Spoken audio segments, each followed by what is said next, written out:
the quiet heartland of America, a grandmother's love for her granddaughters turned deadly, burying two women alive in a plot so cold it shocked the nation. But how did a simple custody fight lead to murder? You won't believe what happened next. Stick around to uncover the betrayal that changed everything. Before we dive deeper, let us know in the comments where you're watching from. We'd love to hear from you. And don't forget to hit that subscribe button so you never miss any of our upcoming videos. What drove Linda Carter to orchestrate such a chilling act? Was it truly about protecting Emma and Lily, or something more possessive? And what evidence would finally crack the case wide open, revealing a web of deception that spanned years? These questions hung over the small town straddling the Oklahoma-Kansas border, where families like the Jenkins and Carters lived ordinary lives until everything shattered. Sarah Jenkins, a determined young mother, fought relentlessly for her daughters, while Linda, the grandmother, clung to them with an iron grip. The setting was rural America at its most unassuming: vast fields, quiet roads, and communities where everyone knew each other's business. Yet beneath that calm exterior, a storm of accusations and secrets raged, pulling in friends, family, and even strangers into a vortex of suspicion. As we peel back the layers, you'll see how one woman's desperation ignited a chain of events that ended in tragedy, forcing us to question the boundaries of family loyalty. The story traces back to Sarah Jenkins and her husband Richard, who met in their early 20s in a small Kansas town. Richard worked as a mechanic fixing trucks on the family ranch, while Sarah balanced part-time jobs and dreams of a stable future. They married young, full of hope, and soon welcomed Emma, their firstborn, a bright-eyed girl with a love for drawing horses. 2 years later, Lily arrived, completing what seemed like the perfect family unit. But Richard's struggles with addiction began to surface, first with painkillers after a work injury, then escalating to harder substances. Sarah stood by him, urging rehab, but the strain grew. Enter Linda Carter, Richard's mother, a widow in her 50s who ran a modest farm in Oklahoma. She had raised Richard alone after his father left, instilling in him a sense of duty, but her influence often crossed into control. When Richard entered rehab, Linda stepped in, petitioning for temporary custody of Emma and Lily, claiming Sarah's long hours at a local diner left the girls vulnerable. Sarah agreed at first, thinking it temporary, but Linda's hold tightened. Court hearings revealed Linda's affidavits accusing Sarah of neglect, claims Sarah vehemently denied, pointing to her spotless parenting record. Friends whispered about Linda's overprotectiveness, recalling how she dictated holiday plans and school choices. Richard, from his rehab facility, tried to mediate, but his weakened state left him sidelined. Tensions mounted as Sarah hired a lawyer to regain custody, uncovering discrepancies in Linda's stories. What no one knew yet was Linda's involvement with a tight-knit survivalist group, people who shared her distrust of authorities and viewed family disputes as battles to be won at any cost. As the custody hearings dragged on, Sarah's determination grew. She gathered character references from neighbors and teachers, showing Emma thriving in school with straight A's and Lily excelling in dance classes. But Linda countered with her own evidence, including photos of the girls happy on her farm, riding tractors and feeding chickens. The judge ordered supervised visitations, where Sarah could see her daughters under neutral eyes. One such pickup was scheduled for a Saturday morning in late March, with Sarah driving from Kansas to Oklahoma, accompanied by her close friend Emily, a schoolteacher who offered moral support. Emily, in her late 30s, had her own children and understood the heartache of family rifts. The plan was simple: meet at a designated spot, exchange the girls for a birthday party, then return them by evening. But as Sarah and Emily approached the rural exchange point, an uneasy feeling settled in. The road was unusually quiet, flanked by endless pastures. Meanwhile, Linda had been meeting with her associates: Tom Harlan, her longtime companion; Paul Greene, a handyman with a shady past; and Clara and Cody Thompson, a couple from her survivalist circle. They called their gathering strategy sessions, but records later showed coded messages about securing the future. Sarah's car rounded a bend, and suddenly vehicles blocked the path. Figures emerged, faces masked, and chaos erupted. What followed was a frantic struggle, stun guns deployed, screams echoing across the fields. Sarah and Emily fought back, but the attackers overpowered them, binding their hands and forcing them into a waiting truck. The girls, waiting nearby with Linda, remained oblivious, thinking it was just another delay. But as the sun climbed higher, Sarah and Emily vanished without a trace, leaving behind only an abandoned vehicle with bloodstains on the seats. Hours turned into days as panic spread through the communities. Sarah's family reported her missing that evening when she failed to return calls. Emily's husband, alerted by her silence, contacted authorities. Law enforcement from both states mobilized, treating it as a possible abduction linked to the custody dispute. Helicopters scanned the vast Oklahoma panhandle, while volunteers combed ditches and barns. Media outlets picked up the story, flashing photos of the two women, Sarah with her warm smile, Emily with her kind eyes, and pleading for tips. Linda Carter appeared on local news, tearfully begging for information, insisting she had no idea what happened. "Those girls need their mother," she said, clutching Emma and Lily's hands. But investigators noticed inconsistencies. Linda's phone records showed frequent calls to Tom Harlan and the Thompsons around the time of the disappearance. A tip line buzzed with anonymous reports of suspicious activity on a remote property owned by Cody Thompson. Detectives obtained warrants, descending on the farm under cover of night. What they unearthed sent shockwaves through the force. A freshly disturbed patch of earth in a cow pasture, 10 feet deep, concealing a buried chest freezer. Inside, wrapped in tarps and bound with duct tape, lay the bodies of Sarah and Emily. Autopsies revealed the horror. Both women had suffered multiple stab wounds, over 30 each, with defensive injuries on their arms and hands, indicating a desperate fight for life. Blood evidence matched weapons later found in Tom Harlan's garage. As arrests followed, the pieces fell into place. Linda had masterminded the ambush to eliminate Sarah permanently, ensuring she retained custody. Interrogations cracked the group's resolve. Paul Greene, the youngest, broke first, detailing how Linda recruited them under the guise of protecting the family legacy. He described digging the hole days in advance, purchasing stun guns and knives from a surplus store. Clara Thompson corroborated, admitting they used blockers to stop the car, then transported the women to the pasture for the final act. Cody Thompson remained defiant, claiming it was all a misunderstanding, but cell phone data placed him at the scene. Tom Harlan, Linda's partner, confessed to wielding the knife, saying Linda promised it would end the legal nightmare. Linda herself, during questioning, maintained innocence at first, portraying Sarah as unstable and a threat to the girls. But faced with text messages outlining Operation Custody, a plan to stage the disappearance as a runaway, she crumbled. The motive crystallized. With Sarah out of the way, Linda could adopt Emma and Lily outright, cutting ties with Richard's rehab progress and Sarah's persistent court filings. Prosecutors charged all five with first-degree murder, kidnapping, and conspiracy.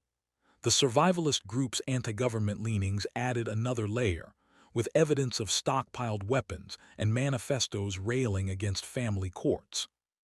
Public outrage swelled, with vigils held in Kansas churches, demanding justice for the two mothers whose only crime was fighting for their children.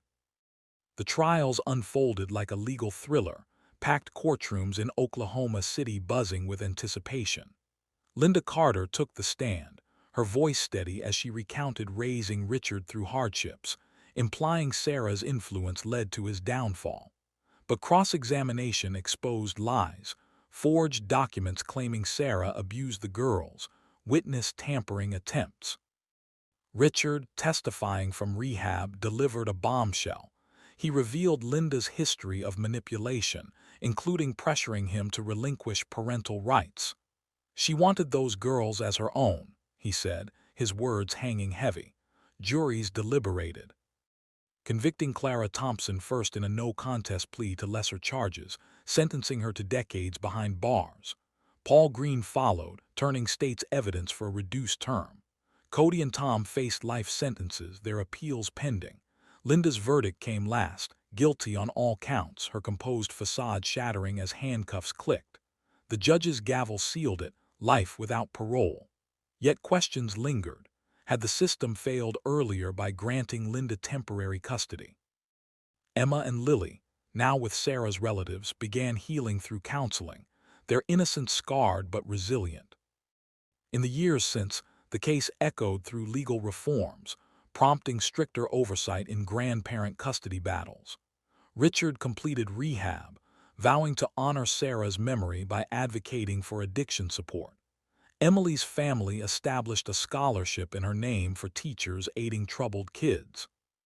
But the ultimate twist emerged in a wrongful death lawsuit filed by Sarah's mother against Linda and her accomplices.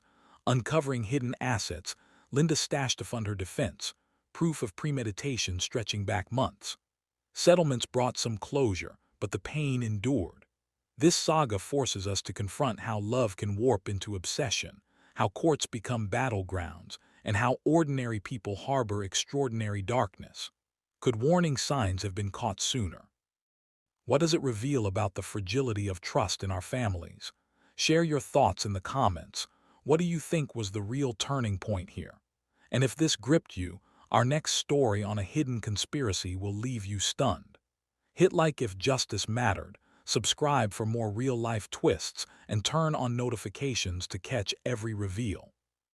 The custody battle itself had roots that stretched back several years, beginning when Richard Carter, Linda's only son, first showed signs of spiraling into addiction.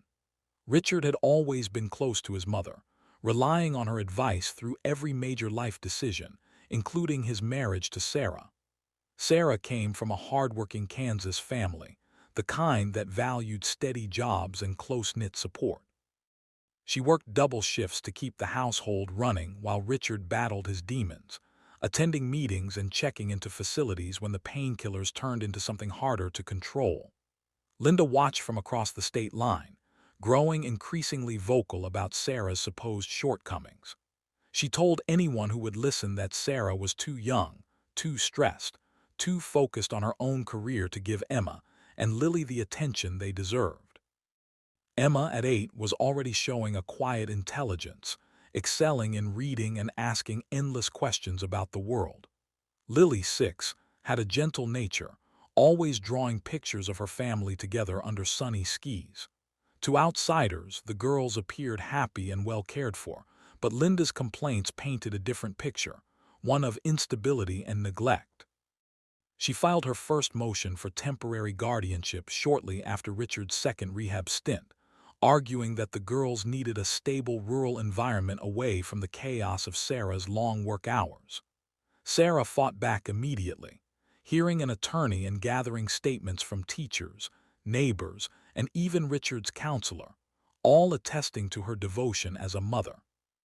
The court granted Linda supervised visitation rights and ordered evaluations, but the rulings only fueled the resentment on both sides. Linda began documenting every interaction, sending emails filled with accusations and photos meant to prove her superior care. Sarah responded with her own records, showing report cards, medical checkups, and birthday celebrations where the girls smiled freely. As the legal back and forth intensified, Linda's circle of support grew more insular. She confided in Tom Harlan, a longtime acquaintance who helped with farm chores and shared her views on self-reliance. Tom introduced her to Paul Greene, a local handyman known for fixing anything from tractors to fences, and to Clara and Cody Thompson, a couple who lived on an adjacent property and belonged to the same loose network of people who distrusted government institutions, including family courts. Conversations among this group shifted from casual complaints about bureaucracy to detailed discussions about protecting what was theirs. Linda spoke often about how the system favored mothers like Sarah, how judges ignored grandparents' wisdom, and how she would do whatever it took to keep Emma and Lily safe on her land. Sarah, meanwhile, sensed the mounting hostility. She noticed Linda's visits becoming more frequent and more controlling, with the grandmother insisting on extra time and questioning every decision Sarah made. During one supervised exchange, Linda handed Sarah a list of rules for the girls' care, including dietary restrictions and bedtime routines that Sarah had never agreed to follow. Sarah kept calm in front of the girls, but privately she confided in Emily, her closest friend since high school, that the pressure was becoming unbearable. Emily, a dedicated elementary school teacher with children of her own, offered to accompany Sarah on the next pickup, believing her presence might deter any escalation. Neither woman could have known that Linda had already moved beyond words and paperwork, quietly assembling the people and tools needed to end the dispute once and for all. The day of the disappearance unfolded with chilling precision. Sarah left her Kansas home early, Emily riding shotgun, both carrying small gifts for Emma and Lily's upcoming birthdays. The exchange point was a quiet pull-off along a county road in Oklahoma, a spot chosen for its neutrality and visibility. Sarah texted Linda to confirm arrival, receiving a brief reply that everything was ready. As they approached, two vehicles appeared suddenly, one blocking the front, another pulling up behind. Figures stepped out, faces obscured, moving with purpose. Sarah slammed on the brakes, but the attackers were already at the doors. Stun guns crackled, bodies hit the ground, and within minutes Sarah and Emily were bound, gagged, and loaded into the back of a truck. The girls, waiting a short distance away with Linda, saw nothing of the struggle. Linda told them Mommy was running late and would meet them later. The truck drove to a secluded pasture on Cody Thompson's land, where a hole had been prepared days earlier. The chest freezer, lined with plastic and waited at the bottom. What happened next was brutal and methodical. Knives drawn, repeated stabs to ensure no survival, then the lid sealed and dirt shoveled over the top. By evening, Sarah's phone had gone silent, Emily's husband had filed a missing persons report, and the first wave of worry swept through both families. Linda returned home with Emma and Lily, feeding them dinner and putting them to bed as if nothing had changed, while the rest of the group scattered to establish alibis.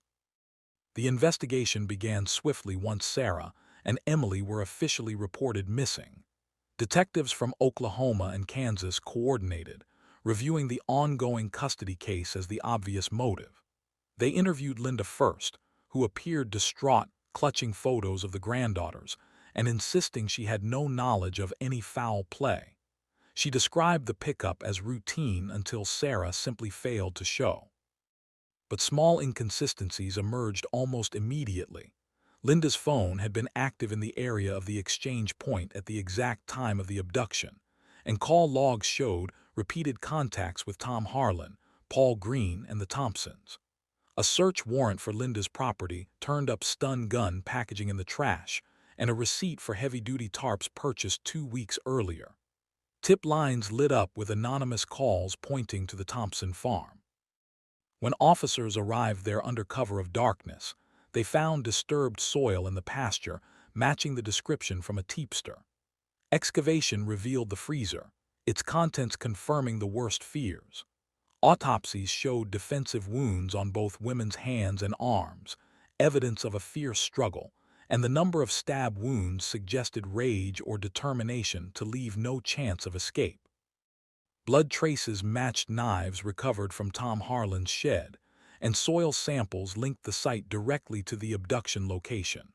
One by one, the accomplices were brought in for questioning. Paul Greene cracked under pressure, providing a detailed account of the planning sessions at Linda's kitchen table. He explained how Linda framed the operation as necessary to protect Emma and Lily from a mother she believed was unfit and dangerous. Clara Thompson admitted to driving one of the blocking vehicles, while Cody helped dig the hole and move the freezer. Tom Harlan confessed to the actual killings, claiming Linda had convinced him that Sarah would never stop fighting and that the girl's future depended on her removal. Linda, confronted with the mounting evidence, including text messages using phrases like "complete the transfer" and "secure the legacy," shifted from denial to justification. She argued that Sarah's influence had already damaged Richard beyond repair and that the girls deserved a life free from that instability. Prosecutors built their case around premeditation, showing how Linda had researched burial methods, purchased supplies, and coordinated the group over months. The survivalist connections added weight, with seized documents revealing distrust of courts and a belief in taking justice into private hands. Emma and Lily were placed with Sarah's sister pending the outcome, receiving counseling to process the loss of both their mother and their grandmother's betrayal. Trials in Oklahoma drew national attention, with packed galleries and constant media coverage. Linda testified in her own defense, portraying herself as a grieving grandmother who acted out of love. Cross-examination dismantled her story.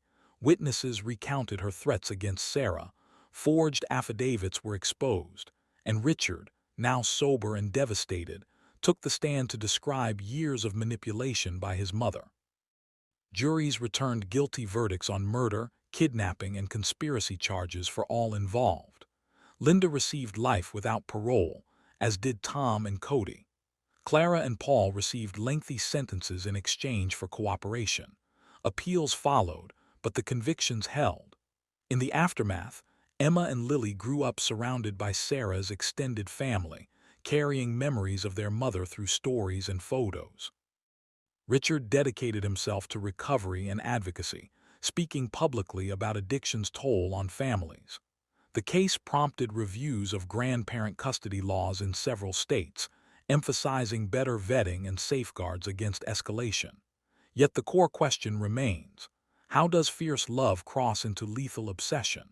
What signs of control and entitlement go unnoticed until it's too late?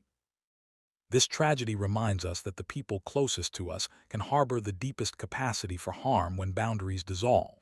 Share in the comments what struck you most about Linda's choices, or how you think the system could have intervened earlier.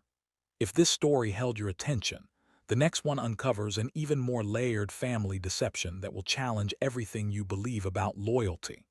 Like the video if it moved you, subscribe and turn on notifications so you never miss the next real-life twist. But the cracks appeared slowly. Richard hurt his back on the job, got prescribed strong painkillers, and what started as relief turned into dependence. He missed shifts, grew distant, snapped over small things. Sarah urged him toward help, drove him to meetings, sat with him through withdrawals. Richard tried, checked into rehab twice, but each time the pull returned stronger. Linda Carter, Richard's mother, watched all of this from her Oklahoma ranch a few hours away. Linda had raised Richard mostly alone after his father walked out when the boy was 10. She worked long days on the farm, mending fences, feeding cattle, keeping the books, never asking for sympathy. People described her as tough, no-nonsense, the woman who got things done when others gave up. To Linda, Sarah represented everything she distrusted: too young, too ambitious, too willing to let Richard falter without taking charge. When Richard entered rehab the second time, Linda filed for emergency temporary guardianship of Emma and Lily, telling the court that Sarah's work schedule left the girls unsupervised too often and that the instability was harming their development. She presented herself as the reliable alternative: steady land, fresh air, home-cooked meals, the kind of upbringing she believed built character. Sarah was stunned. She had never been accused of neglect before. She gathered letters from Emma's teacher praising the girls' focus and creativity, from Lily's pediatrician noting perfect checkups, from coworkers who saw Sarah drop everything when the girls needed her. The judge granted Linda temporary custody with supervised visitation for Sarah, reasoning that the girls needed consistency while Richard recovered. Sarah complied, but the arrangement felt like losing her children piece by piece. Linda's protectiveness quickly showed its sharper edges. She sent Sarah long texts outlining new rules: bedtimes moved earlier, certain foods banned, screen time limited to educational shows only. Sarah tried to discuss it calmly, but conversations turned into arguments. Linda would reply with messages like, "You don't know what's best for them anymore," or "I've raised one child through worse. Trust me to do it right this time." During supervised visits, Linda hovered, correcting Sarah's every move, questioning why she brought certain snacks or let the girls wear the clothes they chose. Emma started asking why Grandma got mad so easily, and Lily began clinging to Sarah at drop-offs, whispering that she missed sleeping in her own bed. Sarah kept records of everything, dates, times, exact words, because she sensed the situation was escalating beyond reason. Richard, still in treatment, tried to intervene from afar, calling his mother to ask her to ease up, but Linda dismissed him, saying he had no standing until he proved he could stay clean. Behind closed doors, Linda confided in her closest friends that Sarah was poisoning the girls against her, that the only way to guarantee their safety was to cut Sarah out completely. She began reaching out to people she trusted: Tom Harlan, who helped with heavy lifting on the ranch; Paul Greene, who knew how to keep quiet; Clara and Cody Thompson, who shared her belief that courts often got family matters wrong. What looked like casual support was slowly becoming coordination. Sarah felt the shift too. She noticed Linda's questions growing more pointed, her tone colder, her insistence on extra time with the girls more aggressive. One evening after a visit, Sarah found a note slipped into Emma's backpack. "Mommy needs to learn her place." Sarah showed it to her lawyer, who advised documenting more carefully and pushing for a full hearing. Neither side realized yet how far Linda was willing to go to win what she saw as rightful control. The girls remained the quiet center of it all, Emma drawing pictures of her family whole again, Lily hugging a stuffed horse and asking when everyone could live together. Their innocence made the stakes unbearable, because whatever came next would mark them forever. Richard was a mechanic with a quick smile and calloused hands, the kind of guy who could fix anything except, eventually, himself. They fell in love fast, married in a simple backyard ceremony surrounded by friends and a few relatives, and within 3 years they welcomed Emma, a curious girl who loved books and drawing horses running across open fields. 2 years later, Lily arrived, softer and more affectionate, always wanting to hold hands and hear stories about princesses who saved themselves. Those early years felt full of promise. Sarah balanced night shifts at the hospital with daytime motherhood, while Richard worked steady hours at the garage and came home to play catch in the driveway. Neighbors remember the girls riding tricycles on the sidewalk, Sarah calling them in for supper, the porch light glowing warm against the prairie dusk. The courtroom in Oklahoma became the arena where these tensions finally boiled over into open conflict. Sarah's lawyer presented fresh evidence at a status hearing: bank statements showing Linda had withdrawn large sums for unexplained purposes, and emails where Linda exaggerated Sarah's work hours to paint her as absent. More crucially, Sarah uncovered falsified reports Linda had submitted to the court, doctor notes claiming the girls suffered anxiety under Sarah's care, but the signatures didn't match any local physicians. Sarah's team traced them back to a template Linda had altered herself, a desperate move that threatened to swing the custody back in Sarah's favor. The judge expressed concern, ordering an immediate review and hinting at sanctions against Linda for misleading the court. Linda sat stone-faced during the proceedings, but witnesses later said her hands trembled as she gripped the railing. She claimed the reports were honest mistakes, insisting Sarah was unfit due to her chaotic lifestyle and Richard's ongoing issues. "Those girls deserve better than being dragged through more uncertainty," Linda testified, her voice steady but her eyes darting. Sarah countered fiercely from the stand, calling it pure revenge for challenging Linda's authority. "She's not protecting them. She's trying to erase me," Sarah said, her words echoing in the quiet room. The judge adjourned with a warning that the next hearing could restore full custody to Sarah if the discrepancies held up. Outside the courthouse, Linda paced with Tom Harlan, muttering about how the system was rigged against grandparents. Her communications ramped up, coded texts to Paul Greene about handling loose ends, and calls to Clara and Cody Thompson discussing the plan for Saturday. They weren't talking about farm work anymore. Linda had decided the courts couldn't be trusted to deliver justice, so she would take matters into her own hands. She recruited the group fully now, explaining over coffee in her kitchen how Sarah's persistence would only prolong the pain for Emma and Lily. Tom Harlan agreed first, loyal after years of friendship.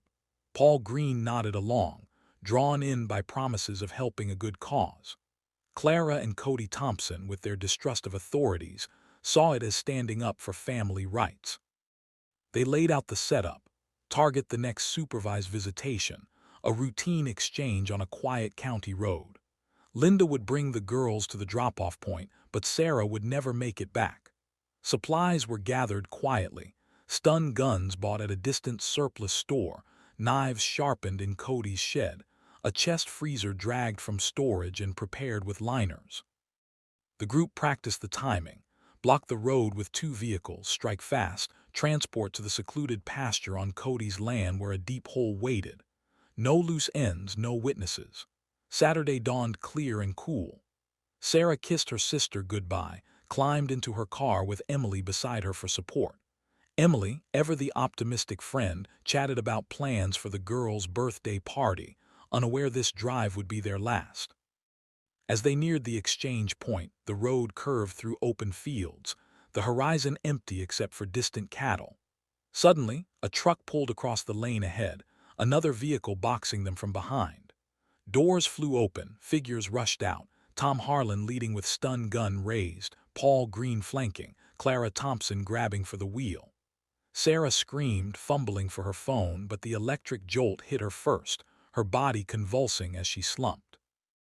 Emily fought back, landing a kick on Cody Thompson, but the second stun gun dropped her too. They were dragged from the car, wrists bound with zip ties, mouths taped shut. The struggle was frantic, Sarah's nails scraping skin, Emily's muffled cries, but the group overpowered them, loading the women into the truck bed under a tarp. Linda, a short distance away with Emma and Lily, waved casually as if nothing happened, telling the girls' mommy was delayed by traffic. The truck sped off to the pasture, the women's hearts pounding with terror as the landscape blurred. What awaited them there would seal the horror, but for now, the abduction was complete, the clock ticking on a disappearance that would soon grip 2 states. The hours following the abduction stretched into an agonizing wait for those left behind. Sarah's sister, expecting a call after the pickup, grew worried when the phone stayed silent past noon. She alerted authorities in Kansas, describing the custody tensions and Sarah's plan to bring Emily along for the drive. Emily's husband, noticing his wife's unusual quiet, filed a report too, mentioning her texts about the birthday surprises for Emma and Lily. By late afternoon, law enforcement linked the cases, treating it as a possible double disappearance tied to the ongoing court battle. Oklahoma State Police took the lead, tracing Sarah's last known location through her cell phone pings, which cut off near the exchange point. Search teams fanned out across the rural roads, checking ditches and abandoned barns, while helicopters scanned from above for any sign of the car. Media caught wind quickly, with local stations running headlines like "Mothers Missing Amid Custody War" and "Desperate Search for Kansas Women in Oklahoma Territory." Reporters camped outside Linda's ranch, capturing footage of her stepping out with Emma and Lily, her face drawn as she pleaded for information. "If anyone knows anything, please come forward," she said, hugging the girls close, her performance convincing enough to stir sympathy at first. Public reactions poured in: neighbors organized prayer vigils, locals shared flyers on social media, and online forums buzzed with theories about what could have happened to 2 women in broad daylight. But early leads pointed in wrong directions. Investigators initially suspected Sarah's ex-boyfriend from years before the marriage, a man with a history of disputes who lived nearby. They grilled him for hours, only to confirm his alibi through work logs. Anonymous tips flooded the hotline, one claiming to have seen the women at a gas station heading north, another suggesting a hitchhiking mishap, sending teams on wild chases through fields and highways that yielded nothing but frustration. A reenacted witness interview from a farmer who thought he heard screams that morning added to the confusion, but his timeline didn't match. All the while, suspense built as days passed without a trace, the girls asking Linda endless questions about where mommy went, their small voices breaking hearts in the community. Then came the turning point. A tip from a hardware store clerk remembering a group buying unusual supplies: stun guns, tarps, duct tape, weeks earlier, with descriptions matching Tom Harlan and Paul Greene. Detectives shifted focus, pulling phone records that showed clusters of calls between Linda, Tom, Paul, Clara, and Cody Thompson around the abduction time. A buried freezer held the key, but who dug the grave? The question haunted the lead investigator as he authorized a warrant for Cody Thompson's property, based on satellite images showing recent soil disturbance in the cow pasture. Teams arrived at dawn, cordoning off the area, their shovels hitting metal after hours of digging. The freezer's lid creaked open to reveal the bodies, wrapped and preserved, the scene so calculated it stunned even seasoned officers. Autopsies confirmed the violence, over 30 stab wounds each, defensive cuts on arms and hands, signs of a merciless end. Blood spatter linked back to the ambush site, where Sarah's car sat abandoned with flat tires and smeared fingerprints. Interrogation rooms filled next. Linda denied everything at first, her voice calm as she recounted the morning, bringing the girls to the spot, waiting patiently, assuming Sarah flaked again. "She's unreliable. That's why I have custody," she insisted, eyes steady but hands fidgeting with a tissue. Reenacted clips of her session showed detectives pressing harder, presenting cell phone data that placed her nearby during the attack. Public outrage grew as leaks hit the news, headlines shifting to "grandmother suspected in shocking double murder," with locals protesting outside the station, demanding answers for Emma and Lily now in protective care. Red herrings faded as confessions trickled in. Paul Greene broke after seeing crime scene photos detailing the group's roles. But one loose thread remained, a hidden burner phone found in Linda's barn, its messages outlining the plot step by step. The net tightened, but what would the accomplices reveal next? The case exploded into its most dramatic phase when forensic accountants traced receipts from a surplus store in a neighboring county, directly linking Linda Carter to the purchase of stun guns and disposable burner phones 2 months before the abduction. These weren't random buys. Metadata from the burners revealed encrypted messages referencing Operation Custody, a term Linda had coined for her scheme to eliminate Sarah permanently and secure Emma and Lily without further legal interference. The messages detailed timelines, roles, and contingencies, painting Linda as the unquestioned architect of the plan. In the Oklahoma courtroom, during pretrial hearings, Sarah's lawyer, now representing her estate, laid out this evidence like a house of cards collapsing. Reenacted scenes showed the judge's gavel falling silent as falsified abuse claims were dissected.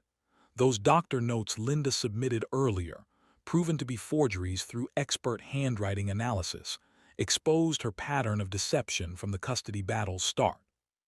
Family reactions rippled through the gallery. Richard Carter, watching from the back row, buried his face in his hands, his sobs audible as he realized his mother's actions had destroyed everything he was fighting to rebuild in rehab. Sarah's sister clutched a photo of Emma and Lily, tears streaming as the prosecutor read aloud Linda's text urging the group to end the threat once and for all. The emotional climax built in the interrogation suites, where accomplices turned on each other. Paul Greene, facing life in prison, confessed first.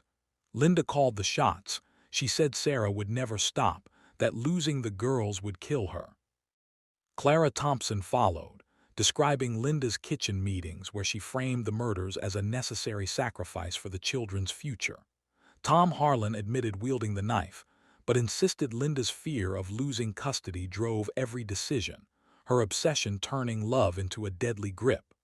Cody Thompson held out longest, but even he cracked when shown soil samples matching his shovel. The revelations stacked like dominoes, each one confirming Linda as the mastermind, her motivations rooted in a terror of abandonment that echoed her own past losses. Yet, as the courtroom emptied and indictments were read, one final piece of evidence would seal their fates. The autopsy reports delivered the first gut punch, detailing not just the stab wounds brutal and excessive, over 30 on each body, suggesting a frenzy born of deep-seated rage, but also traces of premeditated restraint. with ligature marks indicating Sarah and Emily had been held alive in the freezer for hours before the fatal blows, a detail that horrified jurors and amplified the charges to include torture. Then came the wrongful death lawsuit filed by Sarah's family against Linda and her accomplices, which unearthed a trove of hidden emails where Linda had anonymously threatened the custody judge, warning of consequences if the case turned against her, attempts at intimidation that explained the judge's earlier hesitations. The unexpected outcome followed swiftly. All five Linda, Tom Harlan, Paul Greene, Clara Thompson, and Cody Thompson were arrested and convicted on counts of first-degree murder, kidnapping, and conspiracy, with life sentences handed down amid a courtroom stunned into silence. But the deepest cut was Richard Carter's testimony from rehab, where he sided unequivocally against his mother, recounting years of her control and how her actions had nearly cost him his daughters forever. His words, delivered with quiet resolve, shattered any lingering doubt about her guilt and left Linda weeping on the stand. This story exposes how far family ties can snap under pressure. What does it say about trust in our justice system and the lengths we'll go to protect our own? Would you have seen the warning signs in time? What do you think was the real motive behind Linda's actions? Was it pure fear of losing Emma and Lily, or something deeper, a need to control that had been building for decades? If this chilled you, our upcoming story on a hidden family conspiracy will blow your mind. Stay tuned for more cases that test the limits of loyalty and truth. Hit like if justice prevailed in the end. Subscribe for more gripping real-life twists that keep you thinking long after the credits roll. And drop your take in the comments below. What would you have done in Richard's place or Sarah's? Your thoughts matter, so share them now.